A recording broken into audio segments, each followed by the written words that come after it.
Importance de l'eau et de l'hydratation dans votre corps. Nous allons parler des différentes qualités de l'eau, si elle est structurée ou pas, et nous allons commencer surtout par pourquoi l'eau est-elle aussi importante à l'intérieur de notre corps.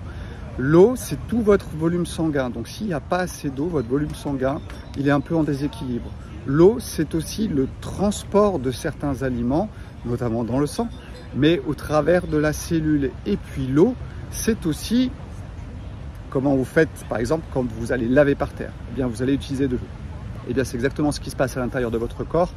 Quand le corps va sortir les déchets de la cellule, eh bien, il va, encore une fois, utiliser de l'eau.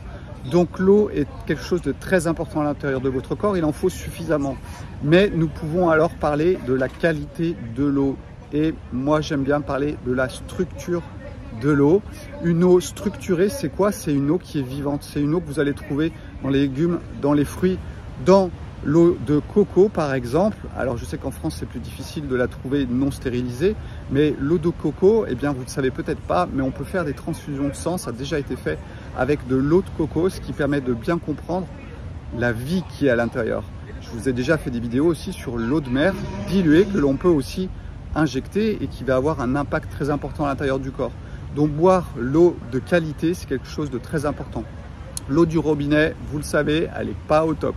Hein, il y a beaucoup de produits chimiques à l'intérieur. Je ne vous parle pas des polluants du style hormones, etc. qu'on peut retrouver dans l'eau du robinet aujourd'hui. Donc il faut faire quelque chose, il faut la filtrer. Alors vous avez plusieurs solutions. L'osmose, ce n'est pas forcément l'idéal, même si l'osmose d'aujourd'hui remet un petit peu de minéraux. L'eau osmosée, hein, c'est 70% qui est gaspillé, 30% qui est utilisé pour boire. Et en plus, elle peut être vide de minéraux. Et ça, à mon avis, c'est pas dans la nature. Donc, faites très attention avec ça. Donc, moi, personnellement, j'ai toujours utilisé un filtre Doulton. Alors, je vous donne cette marque parce que c'est une très vieille marque qui était utilisée par les ONG. Mais il en existe aujourd'hui beaucoup d'autres. Donc, première chose, filtrez votre eau grâce au charbon actif. Et je vous ai fait pas mal de vidéos aussi sur le charbon actif. Et c'est un des plus grands antitoxiques et antitoxines que l'on connaisse. Et puis ensuite, eh ben, il faut essayer de lui donner un peu de vie. Alors moi personnellement, vous avez plusieurs solutions, vous avez plein de trucs qu'on vous vend. J'ai un peu des doutes sur tout ça, notamment sur les aimants, hein. J'ai déjà utilisé aussi la permanence de la force que va donner l'aimant, à mon avis, quand l'eau passe à travers, 10 minutes après, c'est fini. Donc moi ce que j'aime bien, c'est je mets un cristal de quartz, alors moi je mets un double terminé à l'intérieur de ma bouteille d'eau. Ou alors, vous pouvez mettre de l'argile. L'argile, je vous ai fait pas mal de vidéos, c'est de la silice à l'intérieur.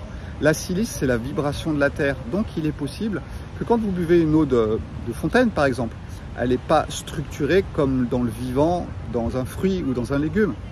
Cru, bien sûr, parce que cuit, vous allez modifier la nature. Donc, cette eau de source, eh bien, en fait, elle a traversé le silicium et, à mon avis, elle a une certaine qualité. C'est pour ça qu'on peut essayer peut-être de le reproduire avec, pourquoi pas, un peu d'argile dans l'eau que vous buvez. Moi, j'ai un enfant qui a bu pendant des années l'eau argileuse qui était sur la table dans la cuisine. Et c'est une des possibilités les plus simples possibles qui est à la portée de tout le monde. Je ne sais pas si vraiment il y a un gros impact à l'intérieur. Hein. Il n'y a pas de preuves scientifiques sur tout ce que je raconte, sur cette structure de l'eau où normalement les molécules d'eau sont organisées dans le milieu vivant, alors que quand l'eau est morte, eh bien on dit monomères, on a une molécule, mais ils ne sont pas liés ensemble. Donc voilà, l'importance de l'hydratation, c'est quelque chose que vous devez mettre en avant. Attention au café qui est déshydratant, hein, il va ouvrir les reins et les reins ne vont pas récupérer l'eau. Même chose pour l'alcool, je vous ai fait une vidéo sur l'alcool, mais l'alcool est très déshydratant aussi. Attention quand vous buvez de l'alcool. Ciao, ciao, vous verrez cette vidéo demain, je ne serai plus à la plage, c'est comme ça.